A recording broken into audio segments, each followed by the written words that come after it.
Hello everyone. Welcome to Zenith Show Issue 2. Today we're bringing Rock the Doc, a sports specialist when it comes to physical therapy. I am so excited to speak with him. And if you don't know, this is a show in which we bring PTs, DPTs, and clinic owners for us to talk about everything PT. Okay? So I'll see you guys soon. Exactly. I just want to thank you for being here today. It is really a pleasure to have you. I'm really excited for this talk. For Again, sure. just to reiterate how this goes, it is a really casual 30-minute conversation about being a PT. I want to get to know about your story. I want to get to know a little bit more about how did you get into this profession, and then we can talk a little bit more about the business side of things and everything. I'm just really excited to get to know a little bit about you too. Okay. For sure. Let's do it. So first, Rock the Doc. I'm really interested to get to know the name. Why the name? How did you start? Why did you start? Give us a quick introduction about yourself. Yeah, for sure. For sure. It's one of those things like when I think back on it, um, I don't want to sound cliche and say it was written, right? But there are a couple different things there. So I'm Nigerian, right? I was born in Nigeria. Whole family's from Nigeria. If you have any Nigerian friends or know anybody who's Nigerian, they'll probably corroborate this. You've got four choices in a Nigerian household. It's lawyer, doctor, engineer, or failure. Pick one, right? Um, so they always, encouraged big education, real big into the books, et cetera, et cetera. So I always kind of had that foundation. Um, but I love sports. I love being active. It was something that, my favorite class in school was gym and lunch, right? But the class at that point was, I wouldn't say easy, but I knew what to do to get the grades. But my real passion was really just being active, doing different things. Um, so I went to a technical school in New Jersey, South Jersey, Burlington County Institute of Technology. So we all had career majors. So, from horticulture to automotive to culinary arts, pre-engineering, but mine was sports medicine. Awesome. Right. So, and I really had no idea what sports medicine was. I mean, I'm 11, 12 at this time, picking what, I'm going to do for the next 4 years in high school. Right. As soon as I saw sports, I was like, oh, yeah, put me down for that. Sports medicine? Oh, yeah. Sounds best of both worlds. Let's do it. Yeah. Right. It starts with sports, it's good already. Exactly. I was already sold. But it just ended up being the best thing for me because, and funny enough, so the school has two different campuses.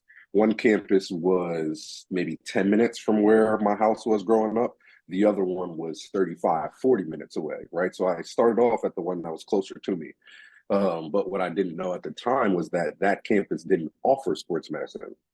So I skipped over a little part. You go through like a exploratory process. You get to pick four different um, career majors to explore and figure out which one you like the best. So the one that you originally, like you rank them in order, of course, I ranked sports medicine the highest one. So I had that one last. And they sent me, what I didn't know was that they were going to send me to the other school to explore sports medicine. Um, I end up getting it. I end up getting accepted into it. And they only accepted, I think, maybe 10, 11 kids out of maybe 100, a bit over 100 who tried to get in.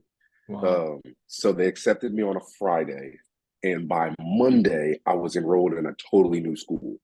I left so many different things in my locker, friends behind, et cetera, et cetera. But it ended up being a blessing in disguise because I graduated as a certified personal trainer straight out of high school, right? I had a ton of experience working with my peers, right? So like I would be the guy warming up in the layup lines, and then the next day taping up my buddy who hurt his ankle in the game. You know what I mean? So started to get a lot of experience on both sides of the treatment table early. And then one of our high school coaches, speaking of the name Rock, or Rock the Doc. Mhm. He would call me Ken Rock, right? Because we had a tournament up in North Jersey one day. We only went with 5 players, so we were very tight knit. Um, and there was a play I went up to try to block a shot, and I caught an elbow, and a guy almost knocked my front tooth out. Like, I mean, like it was on its last leg. Like even right now, it's shaved down in the back so that I can actually close it.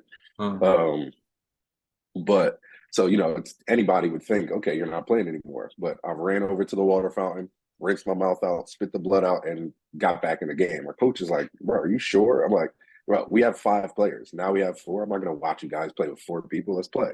But Uh-huh. we ended up winning that game. So ever since that game, my name went from Kennedy to Ken Rock because he's like, okay, we can rock with him. Uh-huh. And then that just progressively just turned to everybody just calling me Rock. And then after I got my DPT, as I was like getting ready to kind of think, like, okay, what do I need? Like as I'm starting, and we can get into that a little bit later, but from Rock came Rock the Doc. Yeah. Wow, that's a superhero origin story, man. I love it. I love it. And Man, I sometimes wasn't trying to lose, and I couldn't let them down. That was the biggest thing. I just couldn't let them down. If we had a sub, maybe I'd have sat down, but we ain't had no subs. I'm like, yeah, there's no way, no way. awesome, awesome, awesome. And it is crazy. Like you said, some things feel written. It just, when you look back at your life and see how things, each one of the difficulty fits into the new achievement, and it just keeps rolling. It is awesome, man. It was really, Right. really nice to get to know a little bit more of this story, and I think it was such compelling. I was just like here smiling, like I appreciate it. and it is crazy. I'm from Brazil. In Yeah. Brazil, Okay.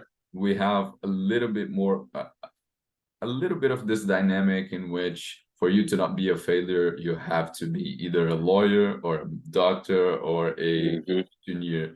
It is crazy Hmm. how this is disseminated into a lot of cultures, right? You have to be one of Exactly. the 3 top Exactly. professions, or otherwise you're not going to do anything with your life. Yeah. There are And so it many. comes from a good place. I think it comes from a good place, right? Because it's, they're trying to get to that next step or, that better life, etc. And that's the way that, Yeah, they were taught how, right? exactly. Um, I so think yeah, for that. sure. And the old generations didn't have that many options as we have, right? Internet Right. and Right. information Exactly. is at a Exactly. place that it never been. So at that For point, sure. that was the best options that we had. But of course, it comes from a place of care. But Right. when you started, after you got out of high school, even with a lot of experience and got your DPT, what do you feel was your main hurdle to overcome when you were starting out, when you were starting to just put yourself out there, get new patients and everything? Yeah. So I had the pleasure of graduating during a world pandemic, right? So I graduated from PT school in 2020.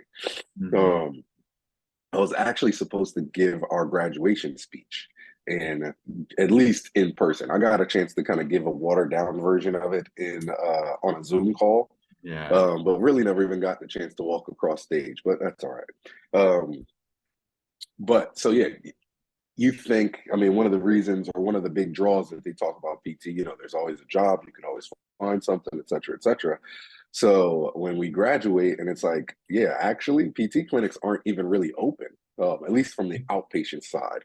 Um, so it's like, wow, so okay, this happened. So what am I going to do in the meantime, right? So after I passed my boards, I had a lot of connections in the area where I grew up, Willingboro, New Jersey. Um, just through basketball, people who were following my story, people who knew I was in school, or people who just knew me as a pretty good basketball player from the area. So I'd start to reach out to some of them and just start doing sessions, right? I would reach out to, I would just start posting different information, right? Just speaking of social media, I'm like, okay, what can I do? Because my biggest thing is adding value to the people that are around me, right? Like if I can do that, then I've done my job. Like whatever that looks like, whether it's, hey, I know somebody that can help you with this. hey, I know, I can point you in the right direction for what you need to do for your knee, Mhm. whatever that value looks like. If I can leave somebody better than I found them, then that's kind of what life is about for me, really. Um, so graduate, I'm just kind of floating around doing my thing, running to different parks, training people, right? It was very, very unorganized, very helter skelter, very, this is just what we got to do right now. One, because we can't get into any gyms, right? We have to kind of work outside.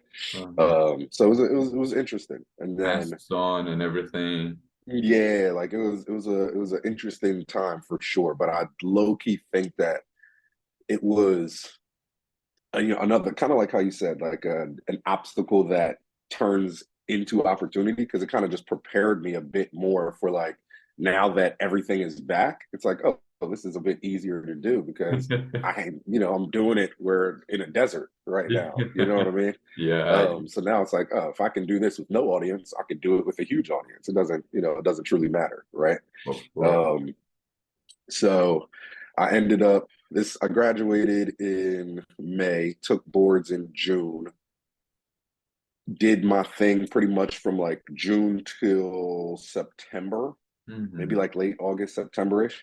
And then I got because then COVID numbers started to go down a little bit. Things were opening back up a little bit. So I ended up getting a per diem job at an inpatient rehab hospital, which was like the exact, I mean, I've always, again, sports medicine, I've always been a sports guy.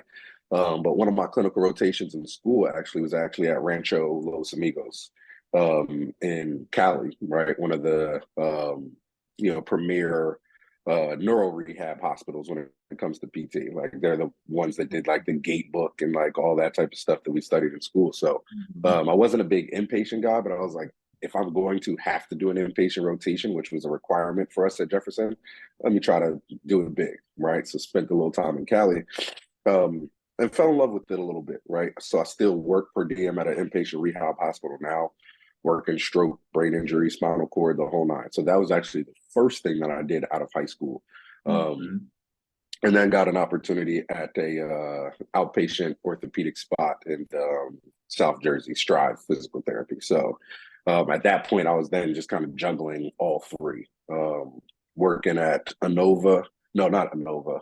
The other one was Encompass Rehab in Vineland. Working at Encompass on Tuesdays because I was off at Strive on Tuesdays. So I would work Wednesday through Monday.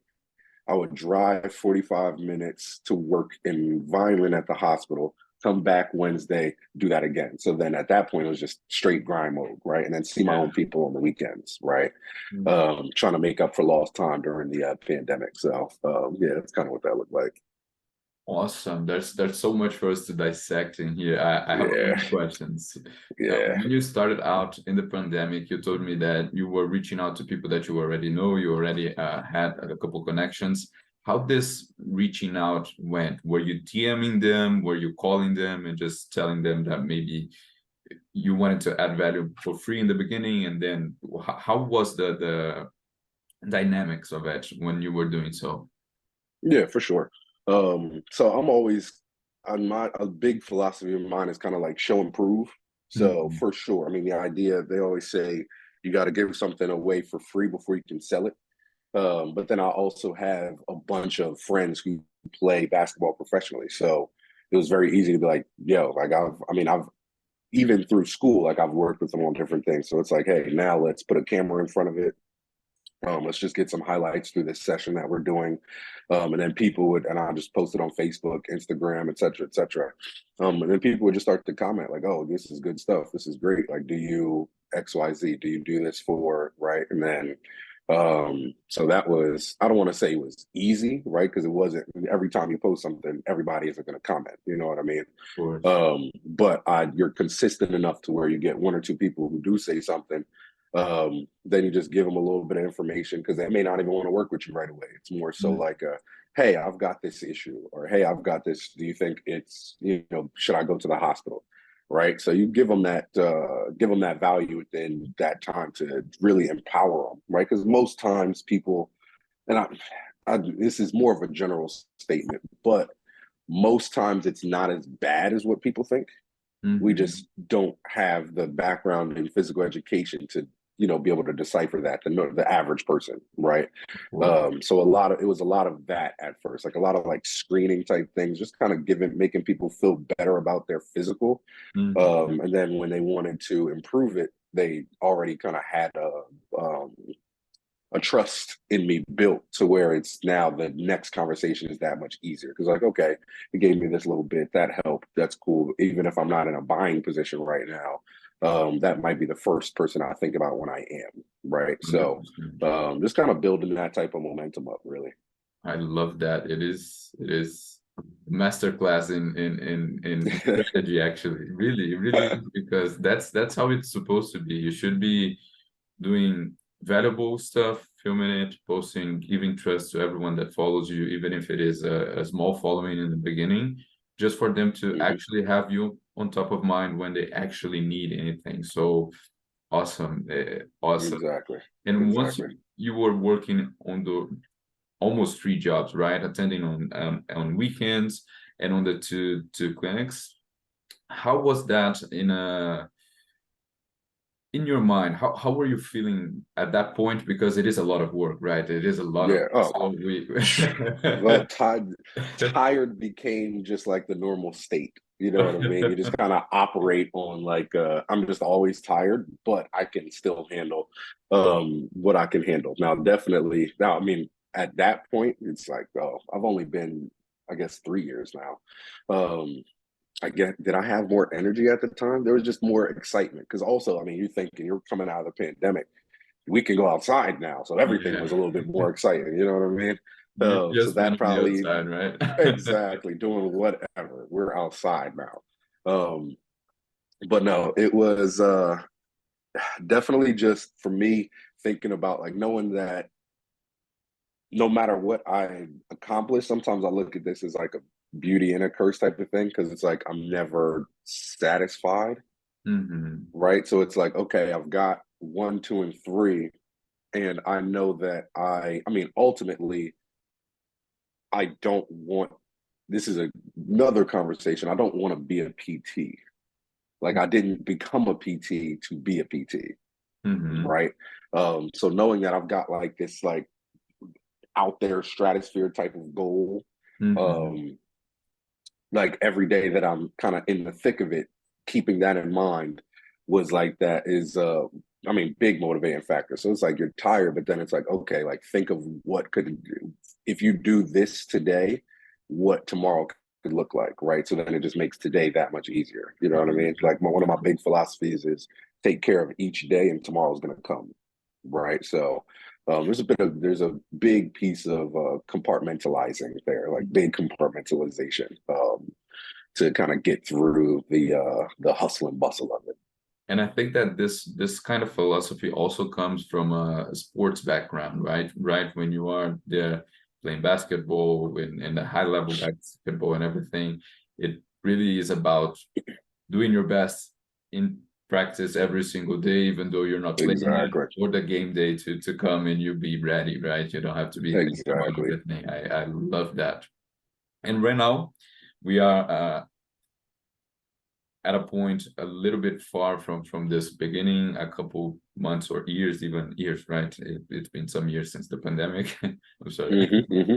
From this point, do you feel like you have overcame all the difficulties that you encountered in this beginning phase, especially with the pandemic? This was a big one, but right now, how your schedule looks? How are you still in three places? Are you in one? Are you only doing your own attending? Tell me a little bit about how it is in the present. And we are Yeah, going to yeah, for explore your sure. goals too, because I'm really interested. I just want Yeah, no, to. absolutely, absolutely.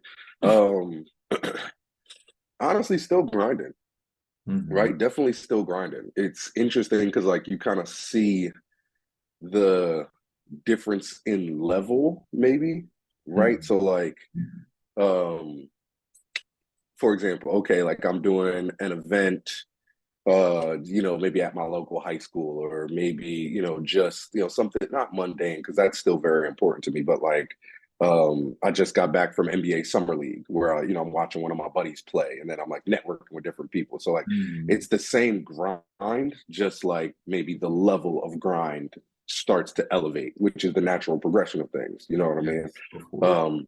But also within there, me and my now fiance moved to Washington, D.C. Mhm. So we moved 2021, like May of 2021. And not that it was on a whim. She got a job offer that we could not ignore.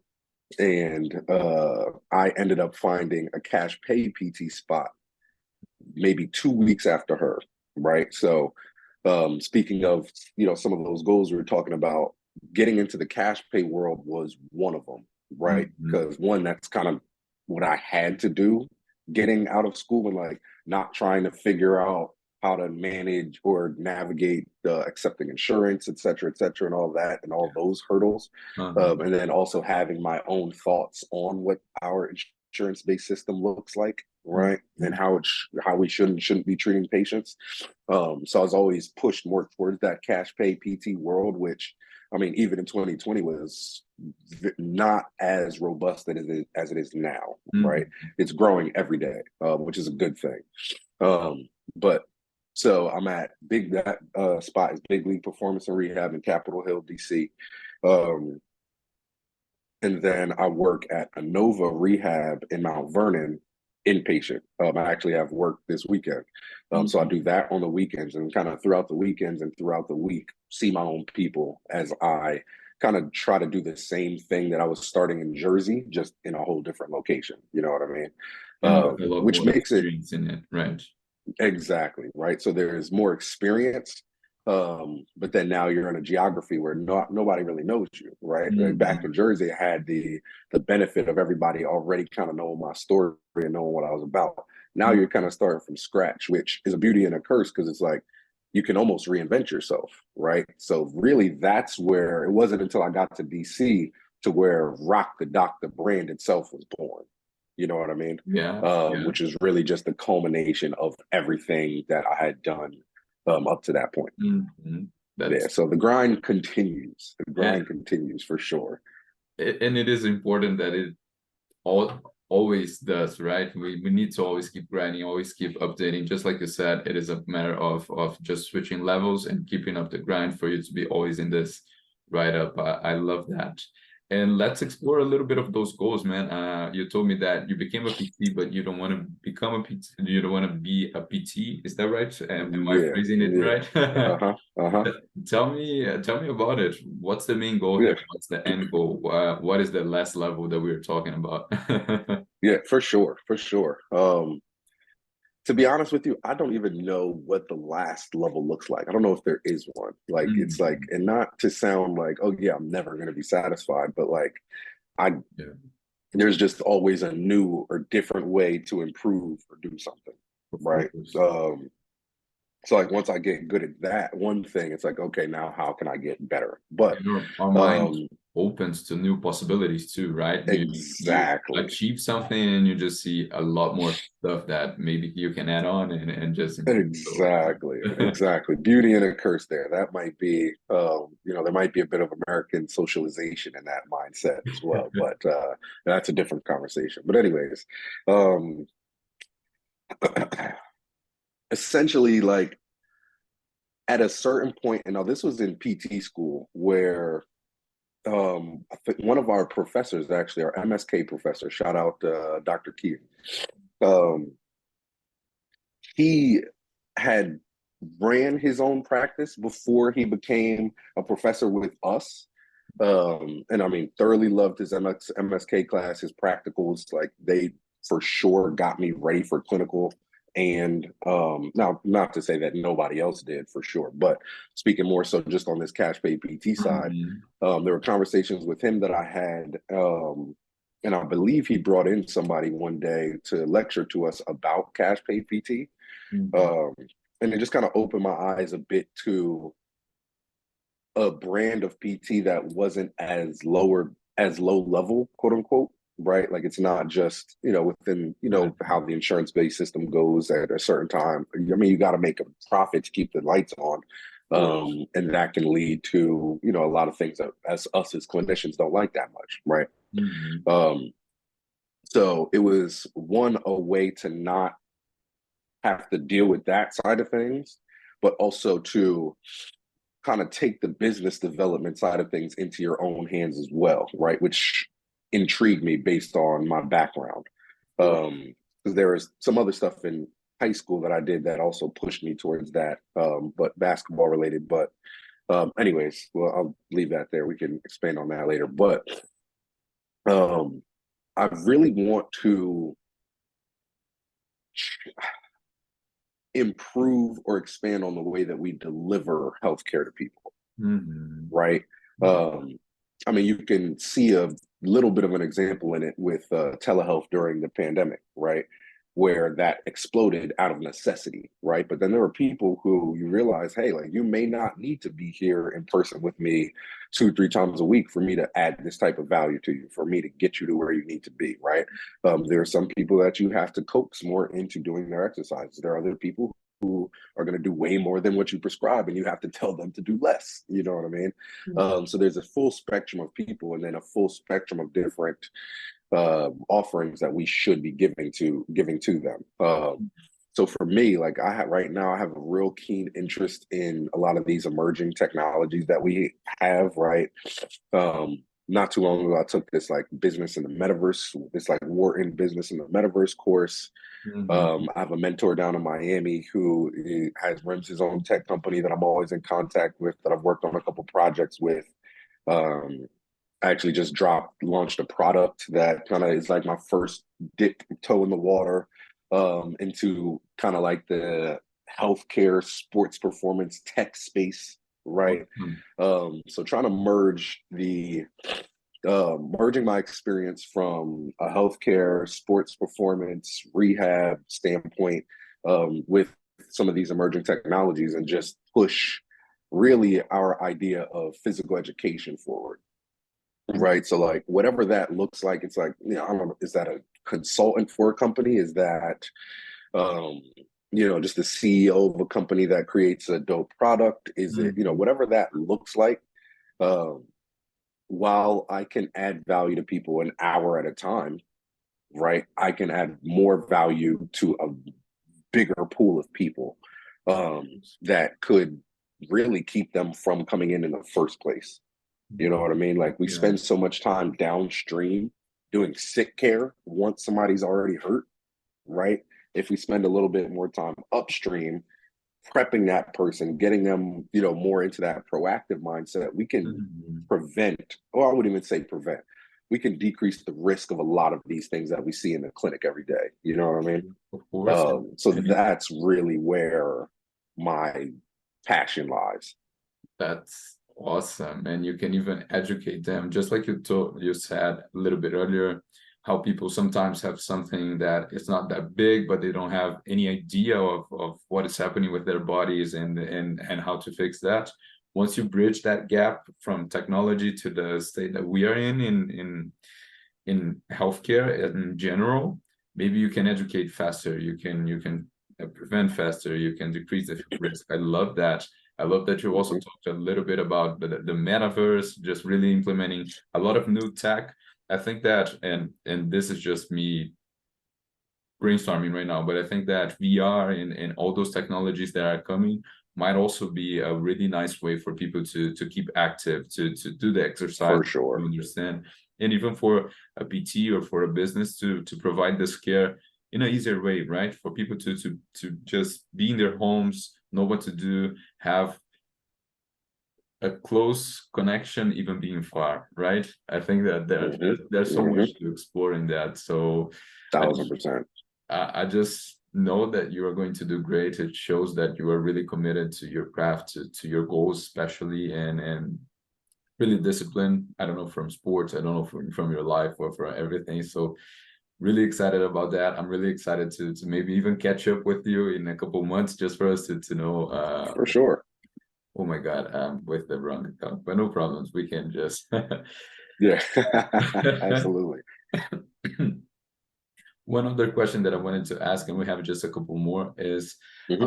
what do you feel is the role of being active on social media for a physical therapist in the stage that we are in right now, Yeah, our society right now, you know? for sure, for sure. Um, I honestly view social media as like a ever updating resume. Mm-hmm. You know what I mean? Like it is the millennial resume. You know what I Mm-hmm. mean? Millennial, Gen Z, you know, whatever else they come up with after that. It's really your resume, right? But it's a resume that like, you know, it's not, oh, it needs to be clean, it needs to be one page, it needs to be right. Cause there's kind of like that corporate side of things that, you know, there's some, you know, provide structure for sure that's needed. Mm-hmm. There are benefits in that, but also I think kind of confines people when it comes to like their creativity, for example, and like kind of communicating who they are, what they can offer, what they're about. So I think it's extremely important, right? Because I mean, everybody's on it. There are a ton of people are on it. And it's a way for you to be very expressive in your own way, right? Like I would have always said that I wasn't the most creative person. I really used to think of myself kind of like, oh, you know, I think very logically. I'm very kind of like black and white. This is this, that's it. But as I kind of grew up and discovered myself a little bit more, you know, there are different ways for you to be creative, and I kind of use my social media as that. That's kind of like my outlet to get things off that I wouldn't normally be able to, but embed the value through sports performance, injury prevention, etc., through that creativity, and in a way that people can learn, that makes people want to engage, that makes people want to ask you questions more, because you can do whatever with it, right? You can do, you know, it's kind of just your canvas to showcase your talent, what you can offer, et cetera, et cetera. So I think, me personally, I think it's very important. I love that answer, and I think it is so right, because when you do a one pager curriculum, CV, or anything like that, you cannot show anything besides those words. You cannot show, people relate to you when they are on social media. They see how your energy is, they get the value that you're bringing. It is not just I graduated at this. It is like, hey, here's the value that I'm providing, here's my knowledge, and here's how I talk, here's how it feels to be with me and everything. And I think that this just creates much more trust overall in the end, when you are Right, looking at someone quote unquote in the face, and seeing how they do things. And in the other case, you're just looking at a piece of paper and making a decision. So I right, 100% agree. Just for us to right. finalize, this was such a great conversation. I just want to ask you, what is your mission as a PT? And we explored that a little bit, but if you could condense it to like one sentence, what is the mission? My mission, honestly, is to create a stronger, healthier, and smarter athletic population. Right. That is going to, in my opinion, that now athletic population doesn't just mean athletes, Mm-hmm. right? It's anybody who wants to be active, right? Mm-hmm. Because a lot of people do a lot of very active things, and they don't consider themselves athletes, right? But definitely to create, build, help build, create, you know, whatever verb you want to put in there, a healthier, stronger, but most importantly, smarter athletic population. I love it. I love it. And if you were to give any advice to your younger self, or to any young aspiring PT, what would it be? Just having this long journey that you have right now, what would you say to yourself or to any other PT that is just starting out? Yeah. Um, if you have an idea and you believe in it, run with it. You know what I mean? Like sometimes like there's a lot. One thing that I experienced was like there was like one way to think about PT for a long time. Even from my standpoint, there's one way to think about PT.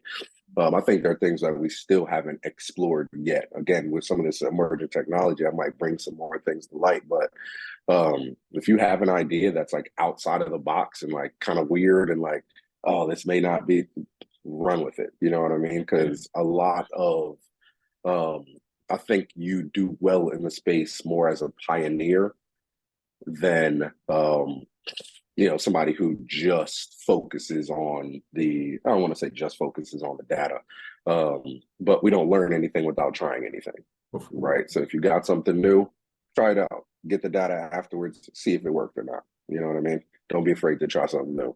If no one thinks you're crazy, you are already too late, right? You know what I mean? Exactly. Exactly. I love it. I love it. Yeah, man. I think that this was all for our questions, for our conversation.